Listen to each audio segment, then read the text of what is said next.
Voilà. Bonjour. Bonjour, Nabatunyoso. Je crois son Ezongi. I don't know what's going on. Son Ezongi. Son. Bozoyoka. Boyokanga.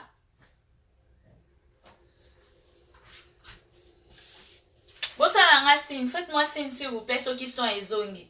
Ezongi. Djibril. Vidonange loba.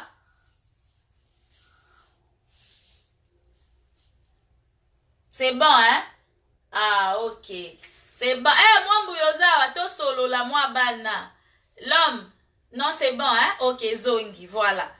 Donc, merci beaucoup, Binono Sonde Boza, to meka solo là, vraiment, parce que c'est très important. Dans ma cambo, tu vas moninga na poster photo ya frère Mike, tozo kende maman droit obi, en même temps, non? Dans la tabaga, on a pour non ça la galette.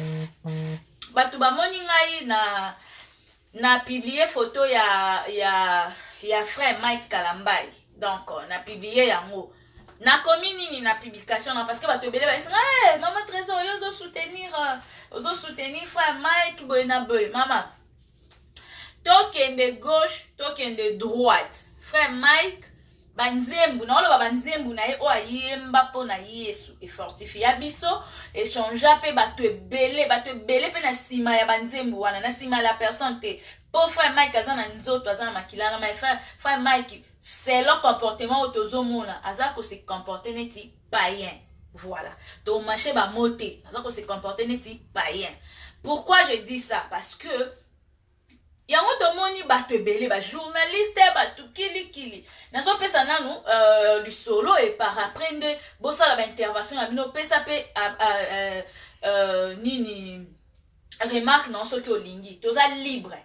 Donc eza makambo biso tomoni toza libre ya kolobela ngo parce que je suis une femme, je suis une maman. Eza na mutu moko ta komeni ngaza corps médical et bisinga exactement que parce que bato belé pe ba condamner Peniel aza na maturité te, Peniel aza boye azui azo poster biloko na Instagram. Oui. C'est vrai. Maman, biso nyonso toyebi soki monsa uto bota dépression o ezala wana. Nana mwa yebi angote. Moi mulopo cholo bi alobela ki abenda pe Peniel matoi. Toyoka ki biso nyonso abenda ki Peniel matoi pona koyebisa Peniel que ameka ko malisusu te asala biloko wana te ozomona mais sikoyo entre nous le maman to meka ko solo lango yaya tala mobali ou bien mwasi na osoka za na kindoki yo balobaka malade za na nzoto mninga za na ngambo mai maladi soki eza na nzoto mutu mususu eza ngambo ya mai. C'est vrai parce que eloko sona bikomeli yo te okoka koyeba pasi nango te okoka koyeba exactement ndenge ezalaka te okoka koyeba te mama na mwana avec tout ce que toyokaka tomona pe bafoto ozomona eza likambo ya motema esilaka na temps wana Christelle lui yalbi kambo motema esila na temps. Voilà motema ndezaka be Bible écoute lo bana protège ton cœur plus que tout. Donc protège ton cœur plus que tout. Yaya mukanda na nzambe lo bana biso liboko ezo mema ona libunga kata ya mobwaka ngala za mwasi na yebi koma infidèle na Bible non na mona place mo ba koma na Bible était soki mobali na mwasi to mobali na yo azandoki boya yebo divorcer non mais na cas ya adultère OK na cas ya adultère Bible zo pesa biso choix okoki kolimbisa ou bien okoki kokata mariage wana muta ko sortir parce que il y a beaucoup de gens basala batu ba leçon morale au divorça maman nana moi divorça pona esengo nana divorça pona esengo nani vraiment fanda bobali na okando bali ozabongo olingi après ko divorcer mutu moko te katika ye na tayo moko mutu moko ta bala kapo ya ko divorcer. Mais il y a des trucs que tozo kutana na ngona ba mariage parce que babilo comme so kutana mama yo so kutana bambanda ulie bambanda bazala basi msusu me bambanda baza bandeko ya mobali no bango moko. C'est ce que nous autres on a vécu. Hein? Ba belle sœur na onde bambanda na yo. Imagine un peu ezala ka ki bon infidélité en koto chana libana infidélité tina inceste. Bon mariage a bon yebsanga to fanda poto sani. Bonjour Bonita Matondo maman. mariage à bongo, dis-moi un peu. Au kofanda na mariage à bongo. Yamona lobaka. À chaque fois, nazo loba. Au mona be moi si ami bomi. Mobala chubi moi si mbeli. Mobala kati moi si libele. Mobala bomi moi si. Pona nini. Po ofanda yaka ko te na fanda ka mokile oloba. Mokile oloba. Priska kengo na ngai. Hein? Mokile koloba. So what? So mokile lobi. Parce que mokile mesana po eloba. Tala. Bato mokile bakoki otombola yo lelo. Batombolo oti aw. Moso maboko elembi ba otika na bango yo. Tu peux pas rester dans le mariage pour fandi parce que les gens doivent parler. Batu bakoloba na fanda kana sina bali. Non. Ça, je suis en train de déplorer ça. Tant qu'il y a une maman, tant qu'il y a une femme, vaut mieux ma vie. Nazala nanga vie, na batela bana na ngai ke nazala libala o eza mal accompagné, libala on a ne honte. Ya. Bozela non na ka ya infidélité, to ki non na ka ya infidélité. Tant mobile azo ki no sala infidélité. Hein? Tant wa ko ebolobi ke te o moni faut ko limbisa, il faut ko limbisa. Mo kilelo bakaka katanya lukusa. Mambui, mo kilelo bakaka. Au moins mobile soka sala infidélité, il faut ko limbisa obongisi etu yaya na limbisi na zuisida biso na eto kufi ensemble. Pona ni ko kata vi na wana mukuse bon. Tozala batu. Tozala batu, soyons réalistes. Parce que au moins ceux qui mobile azandoki, moi c'est azandoki. Là aussi tu peux dire que OK, na kindoki, on va prier. Na kindoki, on peut prier kindoki kosila. Mais na mopulu maman, quand tu dois aller ramasser la maladie là-bas, au yelinga ongana kufa. C'est ça Gloria. Maladie ezali.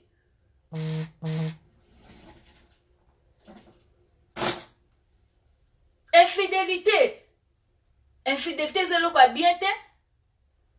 Soki olandi voilà Nathalie be ya mwana ngai. Soki olandi mokili bakoloba kaka yondo kokufa mokili wana etikali elobaka. Et puis bino bato bolingaka kotia batumbamba. Bala. Bomo yango biloko. Yango pasteur Moïse mi alobi.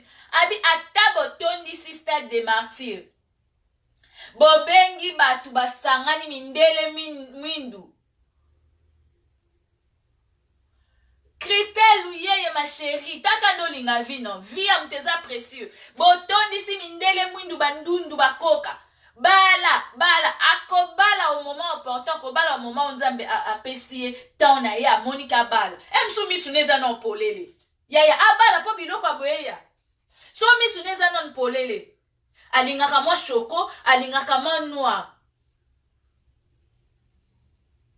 Alingaka pembe. Tango mwana mwa shokwani zo simba lisute akeko linga mwa mechola na ndenga lingaka. Amoni ke mechola zo simba talingino. Tango mwana kia goûter na emi suneza non polele parce que totika ba titre wana parce qu'il y a des serviteurs de Dieu bazo sala pe ba mabe, ba sala nzambe so bazo sala ba mabe.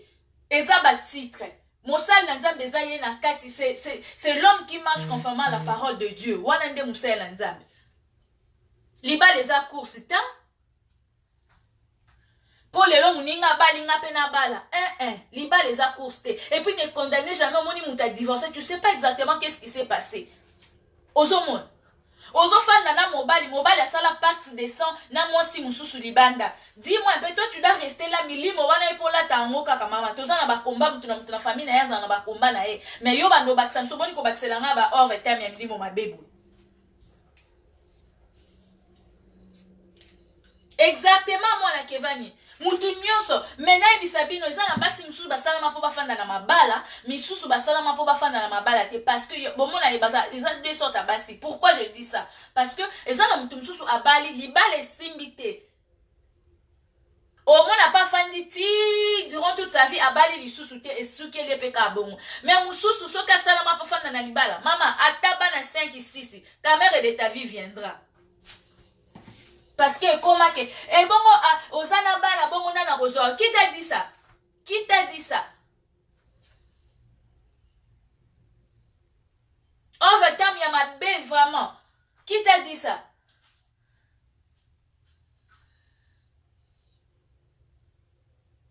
Hein? Qui t'a dit ça? Muninga uti kobota na pasi biso soto yebi ba dépression ba bébé. Botu na biso, botu na ngai. Moi je vécu dépression ya rozala na bébé ya mukie. Hein? Je vécu. Ozo fandana mutu boye, mutu, asala partie de ça na mutu mususu. Mais toi tu viens d'accoucher, tu as un bébé na maboko. Ba parents nanga ba yebi yango. Mais ozu ozo bomba, ozo pakola mafuta.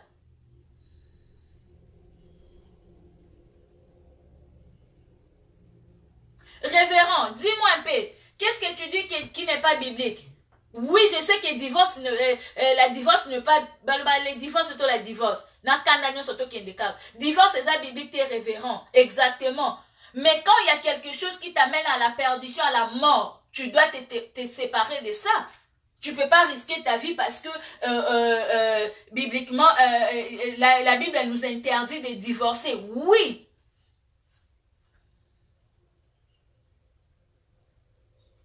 Joëla Bankuna na biso.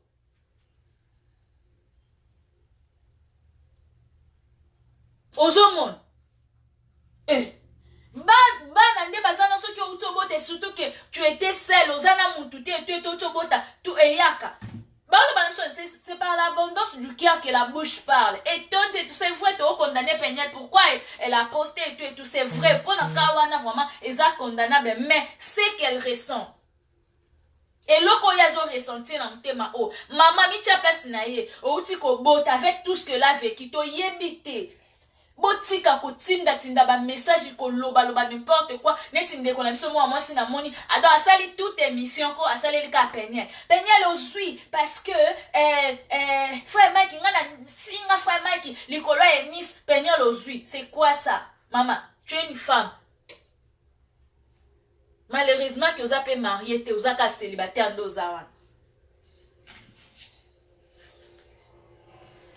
Exactement. On peut tout dire, on peut tout faire. C'est la seule personne qui souffre. C'est Péniel qui souffre. Elle souffre moralement. Donc elle n'est pas elle a quel âge? Bon, âge, du coup, de ça, de l'autre côté, parce que quand elle a accepté de se marier, à ses 100 ans, qui est mature. Ok? C'est pas faux, mais il faut rester strict dans la parole. Oui, révérend docteur, je suis d'accord avec toi. Mais quand l'homme sort toujours dehors pour aller chercher d'autres femmes, là, il va attraper la maladie. Il viendra seulement remettre ça à la maison pour la roboma. Tu dois partir. Comme tu n'es pas encore prêt. Comme tu n'es pas encore prêt. Il y a beaucoup de gens. Pasteur Moïse Mbie, église Mounene, au moment opportun au bal. Vous pensez que Pasteur Moïse Mbie a chaste? Azaki jeune garçon, il a vécu avec des filles. Asali on ne sa kokyo sala mais azo zelatan, azo linga ke soki a bali, asale sous bêtise. C'est ça on a dit que ya ozela ya mwana parce que mutu mo a contredire à monter. Potoko kopele la bala. Abali le lolo be komo le kabo. Voilà Tania Mwambui. Péniel a besoin de soutien. Elle a besoin de conseils. Azan a besoin de réconforter moral nae.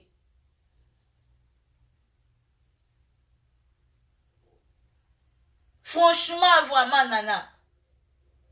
Ce qui au monde de Kibele pour Abik. Exactement. Mabeka kande réseaux sociaux. Yango biso sotoza ko déplorer Karine Mbale. Yango biso sotoza ko déplorer que Mabeka ka. Mais à deux fois ça na bilo mususu ya yako et Mathieu tu n'arrives même pas aux autres koza la maîtrise pour au lâcher.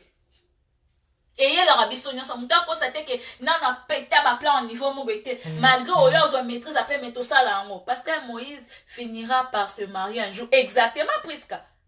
Ça fait très mal et la honte pour le chrétien. Ça c'est vraiment quelque chose que nous déplorons. Ça fait très mal pour le chrétien. Maintenant, batwa comme tala ka bazoba, bino batongo ba chrétien, bino batongo boloba boza ba chrétien, tala makambo bozo vivre. Mais tu vas voir, il y a des pasteurs, il y a des mamans pasteurs, il y a des chantres, c'est pas possible. Frère Mike Ayemba banzembo, bon, ça va tout le temps. Batumsuna nzela banzembo nepe babika. Mais on y a combien de personnes ont obéi à ma bakou na makambo ba mona. Mon frère, biso nyonso nzoto ya na butaou to yebi. Mais tant de choses na lignée moko boy o batu ba yebeli yo. Tant olati casquette mo ba yebi ko za mwana nzambe, tu dois te comporter neti mwana nzambe. Eh, on va t'amener mini mon ma belle. Exactement Kabongo, la dame qui parle de Peniel, qu'elle se mette à sa place. Si c'était elle, malheureusement elle n'est pas même mariée. N'habite si elle est mariée, parce que si elle était mariée, azui kaka longo li Peniel nanda kuwana, ya ye place wana. Anga yo kande sala. Kasi ndeko na yo mulubata afingi si baluba. Non, ne dis pas ça. Eza question ndeko na nga mulubata, eza question tozo déplorer makamu mabe eza mabe yaya. Mabe eza mabe bolamu ya malamu. Ngata li pasa nga to bimili bumu moko lelo ozo sala mabe to déplorer moza mabe. Pourquoi je parle comme ça? Dans sa figure publique. Na yembi makamu ekomela, il y avait beaucoup de gens baloba. Oh bana nzambe ba divorcé. En tout cas je me demande batu baloba. Oh mwana nzambe ba fika kaboye. Mwana nzambe koko divorcé te. Dis-moi un peu. Bino nyonso boyoka fale na kufa batu bazoluka moyen makasi na moi si mon côté alingaka a divorcé biso basi tozalaka na motema exactement tenya lobana ça n'a rien à voir ya kozala muluba oh baluba nyonso nde bazanga bango kande basala kindumba ou bien bango kande basala infidélité non. Wana eza nango eza ninte qui t'a dit que baluba nyonso basala infidélité. Na onga na yebi moi si azaka toujours mutema munene soko moni moi si cédé c'est que tondi ezoko kali sous place eza lisute. Na si na yebi te so bo contredire ngai. Na yebite eza frère moko obenga ngalo balanga ke na bino corps du Christ bozo kota makambo yo bozo loba corps du Christ corps du Christ toujours fin sa combo à Yesu. Corps du Christ toujours fin sa combo à Yesu. Moi je déplore tout ce qui est infidélité. Ngana vie ngana déplore ango. Na boya kango. Oh les infidélités. Non? Oui, je soutiens le frère Mike Kalambaye. Hein? Il a été une grande bénédiction pour l'église. C'est ce que j'ai écrit. Mais il y a des gens qui vont comprendre dans mon texte. Je dis, il a été une grande bénédiction pour l'église parce que il y a beaucoup de gens qui vont oui, na banzembu na ye, oui. Je dis bien na banzembu na ye, oui. Na likabo onzamba chakati na ye. Maman, soki likambo ekomeli yote. Voilà, Gloria. Soki likambo ekomeli yote, okozala na rapidité ya roloba. Ezaneti, nde na pesa ki exemple lobit. Ndeti to kenda hôpital wana pona obota. Tu es là les femmes sages ba nurse ba nurse ba so push it's okay. Mais ça okay te yendo to souffrir. Ba so it's okay. Eh oza makasi poussa. Ozo lela me bango ba encourage po ani ezana nzoto na bango te. Po mutabi msa poussa wana yalo ba push. Azo bimsa ngona ba pete. Mais yo kuna place ozo push wana boyebi ndenge sala. Yango na lobaki na munoko mboka na biso balobaka disa mapambi di pa muko eba dishi ya jamai. Serre. Yo fanda ki penda tu as pris le temps au tie photo à frère Mike Kalambaye pembeni, au tie photo ya Peniel pembeni, au tie photo ya Nis pembeni. Boni boye. Hein? Oza moi cité. Tu es une maman oza te. Tu as pris le temps à critiquer. Au bandi non ko finga frère Mike titi to silisi. To zo déplorer comportement. Mais pourquoi insulter? Au fini na frère Mike titi to silisi. O yeko simba Peniel au fini titi to silisi. Ye Peniel na botala kepe na Sonia. Donc e pas to zo pas. Peniel. Ma sœur, otala Peniel na Sonia. C'est une jolie femme hein. Place à Okakolé, c'est une jolie femme. Peniel. Prière na biso zanzamba sunga bango décision ko ute pa na bango mibale mutu moko ta sepela na divorce surtout pour na biso basi jamais biso basi to linga divorce te na fa na aka na libala na ngaba na linga mbali na ngana kabwane te mais soki nzamba komi ko exposer yo soki nzamba lingi kake nzela wana ezala te épargner parce que malade ezali mama oh ngana regarder mutu na infidélité soki ezo malade soki azandoki oui. Peniel parle de l'abondance du cœur. Sa réaction est normale. Elle a besoin du soutien et surtout, elle elle se retrouve avec deux maintenant. Exactement. Exactement. Personne ne se marie pour divorcer. Un jour, basi babunda toujours pour garder mariage na bango. Mais tu vois, une femme a commis un niveau où donc elle en a marre. Exactement. Infidélité et même beaucoup de choses. Et même malédiction nandaku et même liwa. Infidélité mutako sorte même liwa. Infidélité même liwa et même malédiction et même shit. Alors, na ajuana na kimwana mkenyo sobo na fandika na libala parce que tu dois rester là mobala zo ki na sala. Moi j'ai souffert hein. Arrêtez nga soki mutazo telemele loko oyo mutazo li aso se défoula zo zo part na ya zo linga a exposer pas si n'est pas ma maman, tu te mets là pour insulter, dire de n'importe quoi. Moi ça me fait mal parce que j'ai été insulté.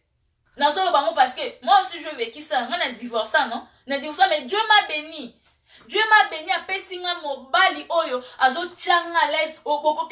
Je ne peux même pas parler que cette femme est très à l'aise, cette femme est heureuse. Oui, je le suis maintenant. Maman, yo soza bambandana ba belle sœur ba bambandano. Siko yebisanga maladi nyonso bake ba kongole lio na ba parti ba sali na milimo mabe na ba inceste ba ye bazo choka na nzoto yaya na bota mapeko kanga yo na ko kende ka mboka ye ka boy. Non. Maman, je me rappelle de ton histoire. Gloria, je fais ça.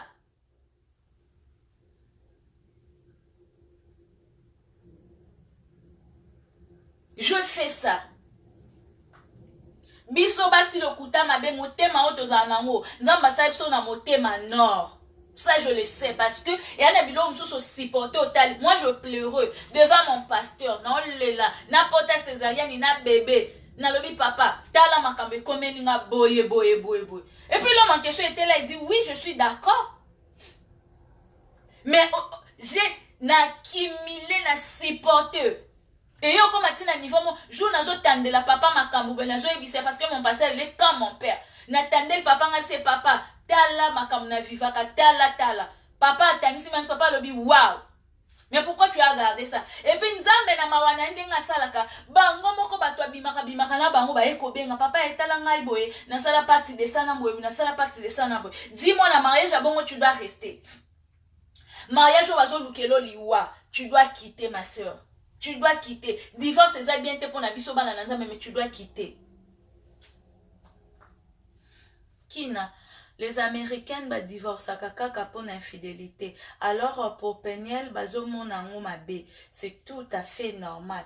Ce n'est pas oui, les ezaka ponate, même la Bible le reconnaît. Bible les autres reconnaître que nakai adultère. Oh, maman, on marche conformément à la parole de Dieu. Nakai adultère. Biso tolo bate Peniel na frère maki bakabwana. On n'a pas dit ça. Ce qui a kolimbisa, c'est bien bon. Mais nga na zoya ko déplorer batou o bazo condamner Peniel. Pourquoi? Les gens doivent savoir qu'avant tout, c'est la vie d'abord. Exactement. Elle peut tout supporter et garder son homme. Mais si elle n'est pas calme, c'est sa vie, hein. Tanya Wani, juste ça me révolte. Ça fait très mal. Tala, je sais que c'est exactement comment bassin nzambe ba fonctionnaka. Omoni na ndaku wana obazo sopa ma izanda kwa musel nzambe. Na minito, to micha place ya ba parents Peniel. Na minito, son père souffre moralement. To ke pa to zonge pa. Et aussi beaucoup de gens bazo ba courage ba no benga ba parents na ba benga ka ba benga po anini po na ka ko kisa ba tu pasi. Yo kasi parani na ngabota mwana ni po mwana na bo maliba. Et surtout ceux qui ont déjà figure mon public ko baeba. Boyebi combien de mamans les autres kufa na mboka oh. Mais quand il y a quelqu'un oh bo ayeba ni asali bo, il y a beaucoup de gens qui viennent pour na ko pesa ba leçon morale pour na pe ko encourager mutu ko soutenir mutu mona ba mso ba n'importe quoi. Eva Bello, esa vérité ya solo. Lokuta ba pakola ngo mafuta te. Lokuta sozo pakola ngo mafuta eko mata ba poto te ko koma couche ya kilo e bebe lio.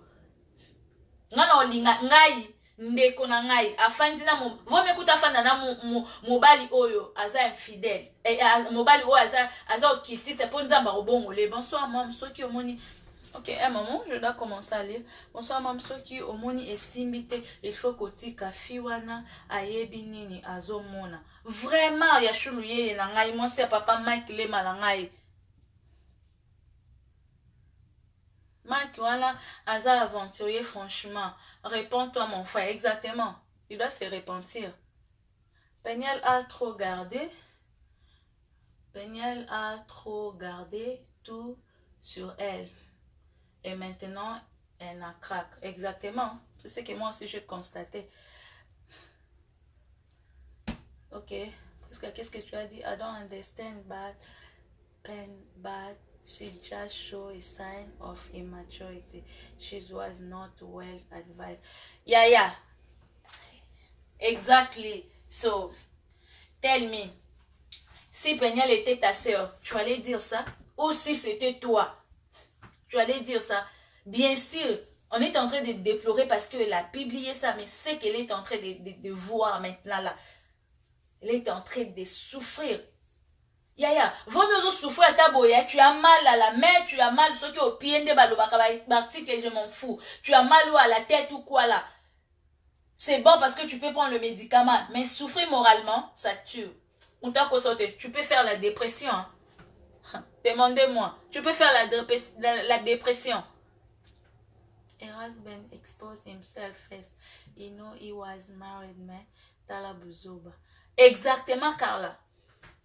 Et puis le gens au bazala mobile au ebi ka bala yaya. Azwa obimano tala malédiction. Tala malédiction. Vous me couchez avec 2-3 garçons, beaucoup de garçons comme tu veux. Mais un homme marié, et ça malédiction. Un homme marié. Vraiment, je donne raison à la Bible. Moutounion soit lobaka.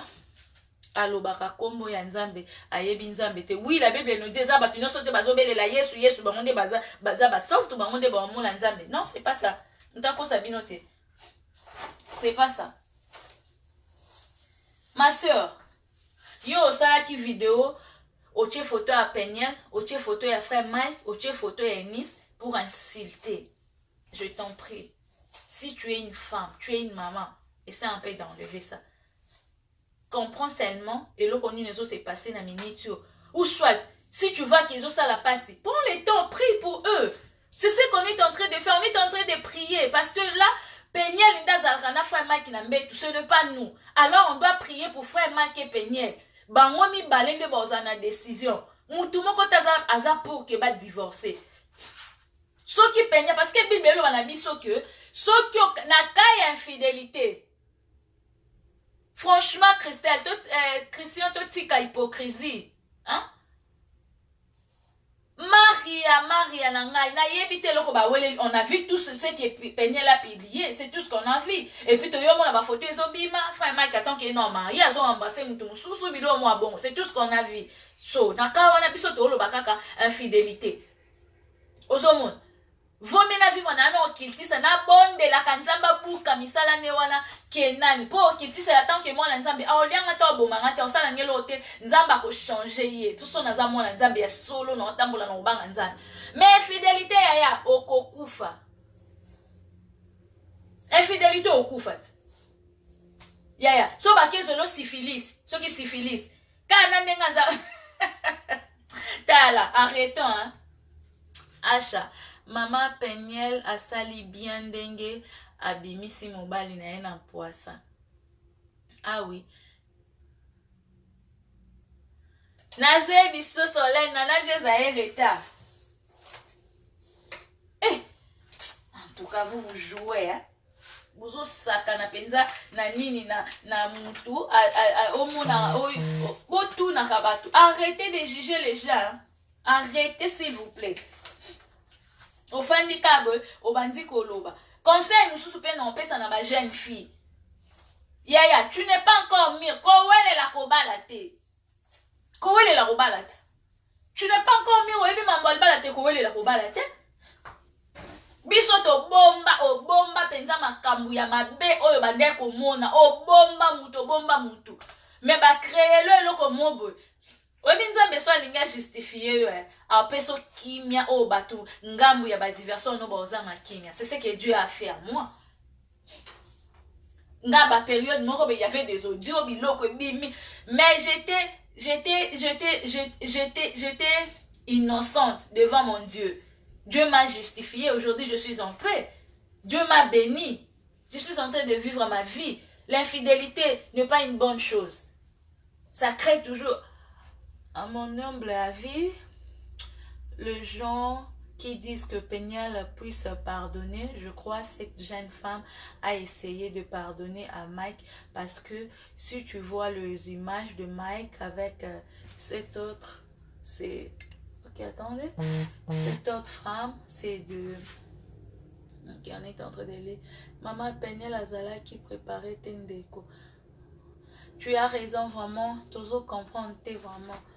Peto tanga kaka momlo pocho tika makambo wana ezanga te soki mutu azosala mabeza. Voilà, mutu azosala mabeza mabe.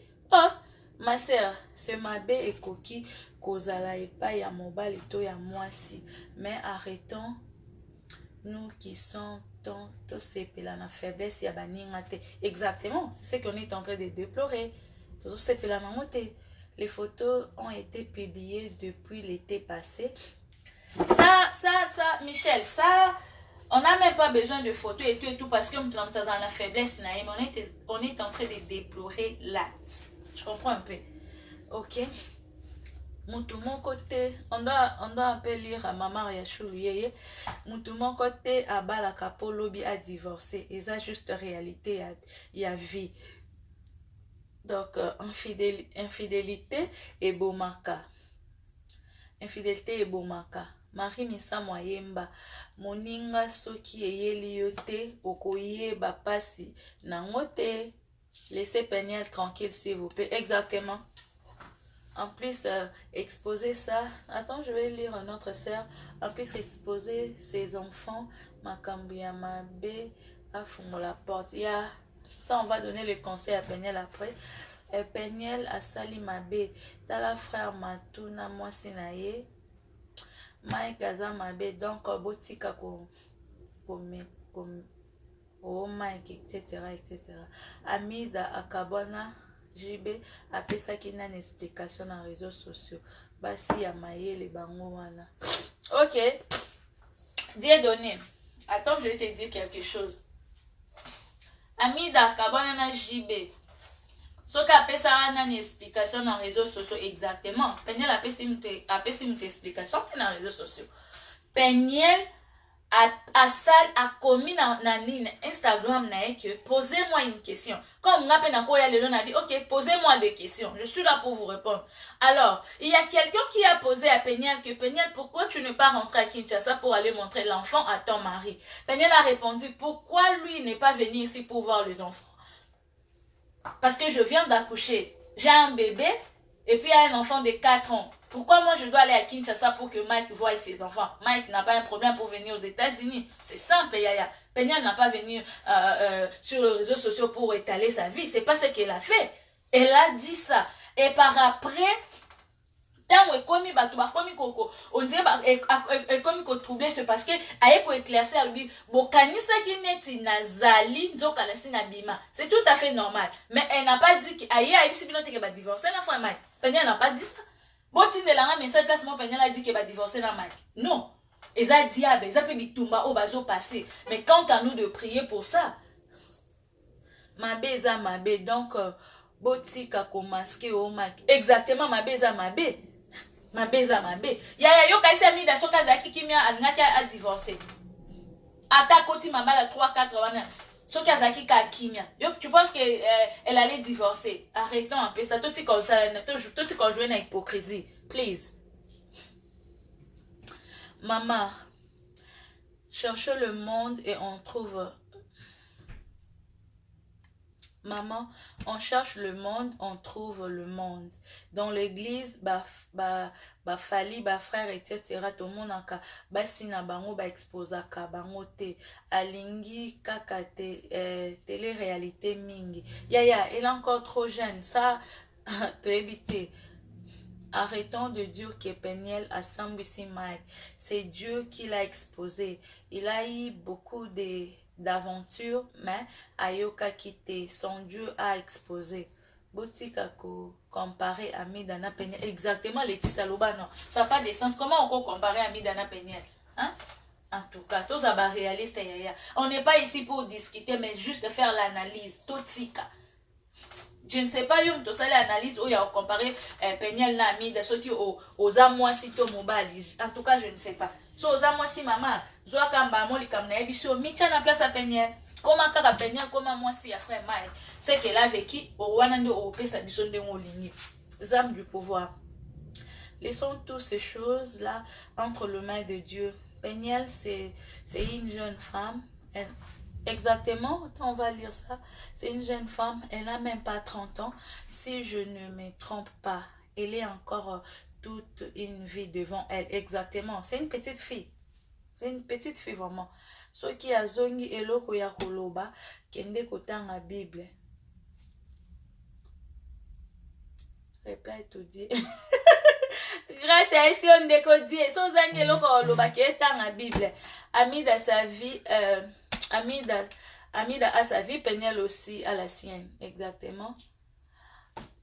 Elles sont totalement différentes. Voilà Laetitia. Makasi, différentes Makasi. Mami Nzola. Azali na ye nanu mwana akobala na ye. Ba divorcé pete ya mami. Nga nazo comprendre te ya mami. Ba divorcé ta? Bah divorcer il y a eu des problèmes pas problème mais zoara karabato mais c'est qu'on est en train de déplorer ça que ce qui est solo frère na biso zo tambola na infidélité a bongo la motema pas infidélité ko boma pene na sana mo mkanini kokufa te oh na moi linga kokufa jus de prince c'est pas aussi la première fois Mike a ça la bongo en tout cas moi si Aza pas si vraiment Nzamba pesa e kimia. C'est tout ce qu'on est en train de chercher. Nzamba pesa Peniel kimia. Eh. Weto pegimbenga weto philo. Botike la Peniel, botike la Peniel tranquille, Mike il faut abanga Nzambe. Pegimbenga ozo sala nini. Non sala galette moi bala. Pour moi, le mariage de Mike et Peniel et Zwikaka Mbonge, to soutenir bango kaka na ba prière exactement de lokotolingi. Azala kanaye mobulu. Voilà. Mike vraiment Henri papa moulaja depuis abala nanu toyoka makambo te. Yaya ebele babengami mais mukie baponami exactement na nous moi si Yamatou Samuel pe asalaka plus grave aye na ba caméra ya papa molia Nzambe eza facile que vivre avec un homme infidèle une femme infidèle exactement c'est pas facile hein okufat okokufa oh yo ozomona oza ndumba munene tala ndenge ozoluka ba raison grâce à répondre Dieu m'a donné habitade azoluka ba raison le frère Mike c'est celui qui expose le frère Mike c'est Dieu qui l'a exposé. Cela veut dire que tout ce qu'il faisait à sa femme, c'est Dieu qui a exposé. Donc, arrêtons de dire que sa femme a exposé son foyer. Exactement. Mais est-ce que Bachilingwana eza ya kala ou sikoyo? Moi, je pense bazana ba problème na bango mususu. To sambela kaka. Exactement mon biwan. Donc, bokilo oeto. Peniel aza congolaise mais américaine na nyonso mai kalambai falaki abala na mbujimai Nzambe mo bozala makambo mo bozala kitoko yango ya mona linga to solola analyse ça la bien babi frère Mike falaki ebala na mbujimai ata bala na mbujimai bo ba so basa mbujimai nde balinga infidélité oh mami ni oloba Peniel amulubati Penyela muluba, penyela kolinde na poto, mais penyela za muluba. Penyela muluba makasi, muluba te makasi, papa muluba, maman muluba. Donc ata bale na mbujimai, ata bali na kabeya kamonga, so osala nini, infidélité osala mokaka, ne ba yeso ki basi mbujimai ba onde balinga impudicité, et ba onde balinga infidélité. Ah, ma sœur, nous va sommer. Basi mbujimai balinga infidélité. Oh, coucou ya Gisèle. Frère Mike a bêti ça batuma baku. Exactement, maman bébé ça batuma baku makasi. Aza moi si kitoko. Ako aboko la bana na nzambe ayebi abongisi po na ye. Pour la mbujima ende bazo bako vraiment. To changer be to changer tata mutu raisonnement na ye. Abi frère Mike fa ke bana le la mbujima. Oyebi ke na chaki na stati na nga lobi, peu importe frère Mike, tu resteras toujours une bénédiction pour l'église. Moi la nga moi benga singa ah mère, ta mambo okoma. Nese nini? Aza mutu, ana ba faiblesse na ye, mais oh wana ya mbula kutu so elinge beta biso so ebi mbula. Mbule yinzi mbule ba kama mbula on peut beti na ngote. Boyo ka mutu. O changer te. C'est vrai ba na bango.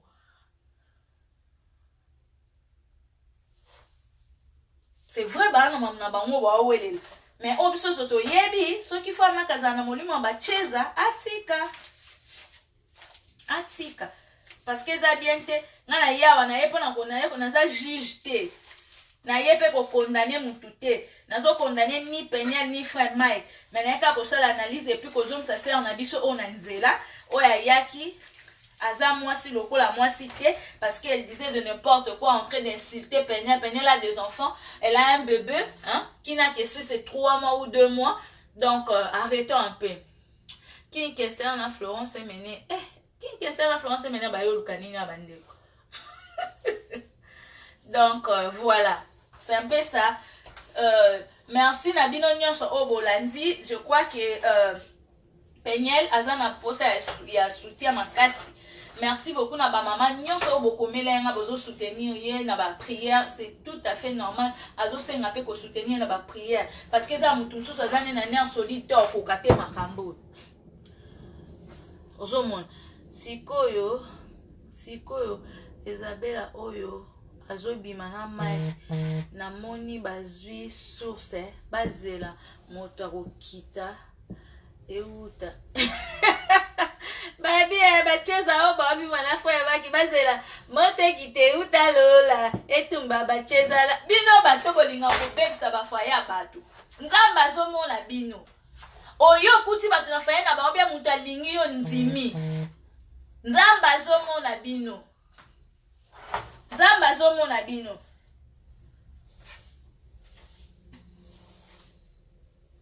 nzamba zomona bino mukole ezali ata lelo te yo kasi lelo se mikute ezala ekoti lelo mais fait fande ezui une semaine 2 semaines 3 semaines 1 mois 2 mois mukolo zole ligorde nde mukolo makwanza ebimo te. On se moque pas de Dieu. On se moque pas de Dieu. Basakana na basal na nzambe te ngana yebi basakana kana basal na nzambe te. Papa Penya c'est un serviteur de Dieu. Toyebi oazo sola na nzambe te oazo subir na mtema na minute te. Maman Penya c'est une servante de l'Éternel. Baso souffrir. Alors ça la bino est sermenté. Totika kokoma n'importe quoi, totika kosala ba vidéo bisalela. Ngai en tant que femme, en tant que moi si yango na telemaki pendant que ça fait douleur nanga ça fait mal. Ça fait très mal. Ozomon okoki ofanda ka place monte tu es en train de souffrir ofanda kaka parce que non balobi faut fanda non tu peux rester avec un sorcier hein? Dieu peut le faire grâce à Bongoli Motema mais un infidèle tu vas mourir tu vas mourir l'infidélité tue. Oh Bible est moyen ba infidélité zo pesa yo moko choix vous pensez que c'est de la blague naka infidélité non mais nzamba sunga prière na biso que nzamba sunga Peniel na frère Mike Kalamba ba on mi balende ba na décision de toutes les façons biso tozo loba Peniel a fait ça, Peniel a fait ceci, donc décision était pas na imoko soki alobi oui akolimisa mobile na limisi toyebi te ba photo na eza ba photo aka so peza mamusu eza esika bon baleka mtu boyeba mais arrêtez ça tika vidéo wana zo sala telemi o tie photo Peniel d'ailleurs yo motango tie ki photo Peniel pembeni wana o so otali Peniel en moi tu as bien regardé Peniel. Dieu créa. En tout cas Dieu créa. Frère Mike qui est pas deux zones et pas au beau ça n'a qui osé la faire nana Peniel la américaine. Peniel les américains va le baboy. Peniel les moi aussi. Ça c'était juste pour rire mais ça fait mal. Attends qu'il y ait une mère à peine on dit maté. Aux hommes. Peniel azam moi na koli na poto. Même sous quoi se défouler. Ah, faut agir na makam na bongo. Bo luka kimia po sokite makambo aliwo mambezo kendele. Atanya lukusa. E rozalande Irak. Donc metozo senga nzamba cha kimia, nzamba pesa. Yo kasi so za mambo batu msusu soki mirai mobe na kingaka. Soki nani mobe ba oba yeba na te. Yo kasi exemplaire be yo ningisa zaibo. Et ningisi zaibo parce que frère Mike a figure publique. Alors moi si ne peut na simane déjà yeba na ki. Peniel batu ba yebi na sima frère Mike. Alors il y a un moment salibo. Il y a beaucoup de gens ba mariage belizo souffrir d'infidélité. Batu bazo souffrir maman. Na place ya ko soutenir ba maman. Libala eza elo ngana na mone loko moko kombati makasi na mokili lokwa libala te. Mariage eza kombati na mokili lokwa likamsusu. Soki bazuyo na jour à mariage na te bakoluka na robota mariage eza loko moko eza kombati makasi et kombati makasi koleka biloko nyonso. Alors nzamba sunga biso Nzamba sunga Peniel na frère Mike Kalamba la biso toye to dingake mingi azala vraiment bénédiction pona ba nyonso ba yebi frère Mike azala bénédiction pona église yango mona defa mi comme suna loba pendanga basala nzambe bote ya biso to bokuta biso na porte alo la biso tozoleka bino bokeli felo pona ba makambo abo eza mutu nyonso ta belela nzambe yendo wa mona nzambe n'importe quoi na biloko bepesa kanda pesa. Soutenons-les dans la prière, c'est ce qui est important. De soutenir la prière. Conseil à Souka non peut c'est ça que maman, ce qu'on monique, nano comme il édité ya kobala, kowele la kobala te. Ata mobile moi aza nani marque Zuber, kowele la kobala te. Yaya, au monique ozana nous prie ya kobala te, kowele la kobala te. Ata moi c'est moi ça Céline Diomi. Kowele la kobala te parce que libala mariage ndi o lobi na ngata papa lobi mariage eza pona bana mikiete eza pona ba immaturité mariage eza pona bato bana maturité et puis pona mikolo tango déjà bali oza mwana mikiete oza na maturité wana eza conseil tozo pesa na bato nyonso. Mariage ezali eloko moko o eza mutu o aza déjà na maturité. Mariage ezali mutu o aza na maturité. So tali tolemi surtout mibali. Biso basi tolinga mibali te babala biso mibali nde balinga biso. Alors, tu as tout ton temps. Merci beaucoup Kina. Ah, Jennifer, c'est toi? Ozomo. Yo lingi moi si obali. Mariage eza eloko moko très sacré o ezaka ezo senga ke biso nyonso to sepela nango. Alors so ekomi moko zo sepela moko o sepela te. À quoi sert? Ozomo. Yaya, soki na ozui tenter, ozui temps na ote tu encore les yeux paille. Fini avec ça. Pour yo mona dendo mutu te, il faut tal, au mona boité, il faut tal. Alors, si tu n'as pas encore tu n'es pas encore prêt, yaya, ça la vie na yo. Botika ko kimela ko kosela o bali posa la mobulu bien parce que na bi garçon mo be ba se mo abi nane na be na obala na cha madame na parler parce qu'on a kosa la vie bien n'importe quoi madame mo na parler o ko bomela syphilis na donne encore so ki na nini na maladie ni maladie posa ka sida te ya maladie e boma rapide quand il y a infidélité ça comme tout ça ko déplorer les femmes souffrent, nous en souffrons beaucoup na kawana. Alors, tozo belle là, eza quoi abuser na mutu. Quand tu es en train de jouer à l'infidélité, tu es en train d'abuser, non? Hein? Oso violer moutou, non? Oso violer moutou moralement. Hein? Tu es en train de maltraiter la personne. Oso quoi abuser na moutou. Hein? Tant oso jouer na infidélité, oso quoi abuser na moutou à moutou. Donc ça osa conseil général.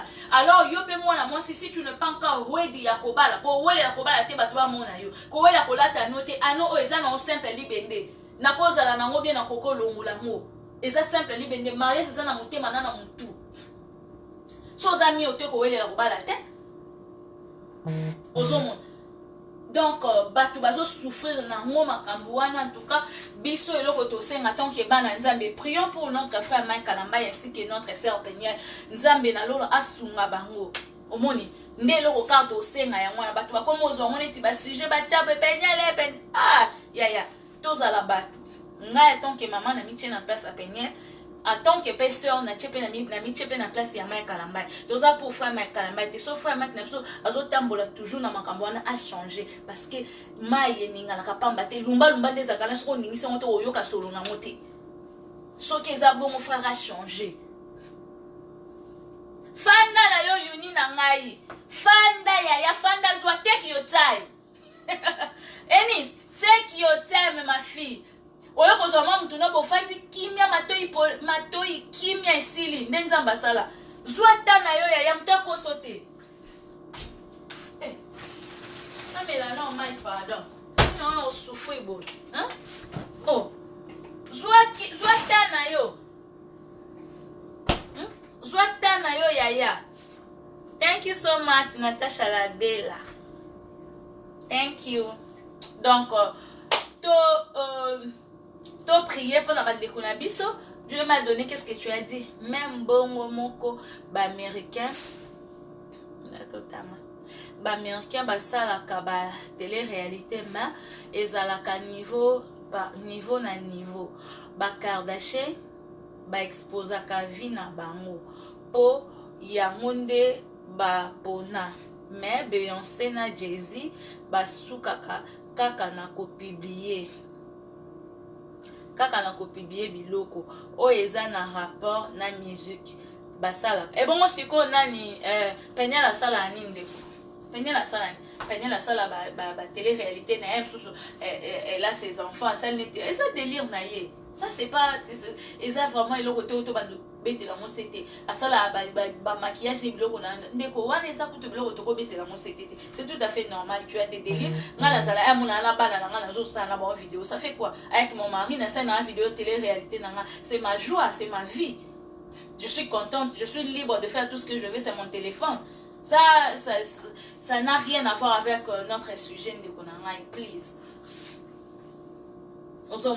Merci beaucoup na bino so bolanda nga sona no s'abonner yende ko s'abonner na moi Muloko TV na moi Muloko TV ne place na sala ba vidéo na sala ba vidéo mingi sous na Facebook te parce que na koma na chaîne YouTube na moi Muloko TV yende ko s'abonner kuna parce que chaque jeudi tozana moi Muloko sans tabou wana batu ba yebi makambeleka kuna on est en train d'enseigner de parler sur tout sauf rien to bien alone na kombo na mokuna sans tabou tu veux au tali so pour limiter au tala na honte parce que kuna na moi Muloko sans tabou parce que il y a beaucoup de choses au bat bazo bomba ya moto zo mona ba mambo ebele ba voice comme ko tambola ba etolo misa la kate ba mambo kiliki alors kuna pa moi Muloko to solaka so kina no s'abonner te kende ko s'abonner na moi Muloko TV j'ai dit déjà tozala na sans tabou mususu to solola nata un message oyo ya maman Nadette a commis biso maman. Vous avez textuellement raison, que Dieu leur fasse grâce. Tout ça, bazongela nzela ya nzambe vraiment. Le cœur de l'homme, bazongela nzela ya nzambe vraiment, le cœur de l'homme, pauvre femme. Ya. Batu yango kaka boye maman. Lydia pe bango wana baza na procédure ya divorce. Yango nini ezoleka epa ba chrétien. Toyebite nzamba sunga vraiment il faut prier beaucoup aussi pour nos frères nos sœurs batumsu ya eza likabo nzambe so tene likabo katino yo moko zo mi komisa ngo komi obwela ma e likabo nzamba cha frère Mike likabo yemba un sous côté wana zana nous a faiblesse penaï. Donc prions pour lui que Nzambe a sunga. Mais il n'est pas en volonté parce que beaucoup nous sommes les lots sur le but, nous sommes en volonté, changer. Donc prions aussi pour notre sœur Peniel que Nzamba salaye grâce à sa kimia, sa sagesse, monter m'amener ya kofanda maman pour y bande et l'okoni Nzamba lingi pour naïe puis comme ça chemin naïe na mobile naïe. Nzambe ne muto ayebi ceux qui vont marcher ensemble to matato kita to mona bango together. So kite Nzambe mo kwa yebi Peniel azan longue ville bosona frère Mike pas en longue ville bosona mais priant na biso bana Nzambe za ke Nzambe asakisa bango n'est-ce pas. Des gros bisous na bino bozala ki abolandenga Nzambe apambola bino Nzambe na biso azonga kosenga Nzambe na ngai abatela papa na nga bisika za na yebi ke na moment oza vraiment moment difficile bazo passer pour na makambo nyonso po ezolo ba monde entier Nzamba pesa papa makasi apesa pe mama makasi o baza ba parents biologiques ya Peniel Nzambe na nga songa bango corps du Christ mobimba. Prions pour notre pasteur que Dieu nous fasse grâce Nzambe apesa kimia. Donc voilà, c'est tout ce que j'avais à dire. Que Dieu vous bénisse abondamment. Ce que l'indi, au ben d'aboté, neti maman trésor, tirez fan d'aboté, ma solo toujours. Appelez toujours na 001 727 320 65 44. Donc 001 727 320 65 44. Donc aux oies. Mafuta na savon oizo bonisa makasi boza lango idokinante évitons les idokinants bon mon idelo sans make-up papa pereki na chena make-up te lonté ka be poudre ne lonté teintine normal impeccable. Voilà, des gros bisous, je vous aime beaucoup, que Dieu vous bénisse. Plus tard, abonnez-vous sur Moi Mon Lopo TV.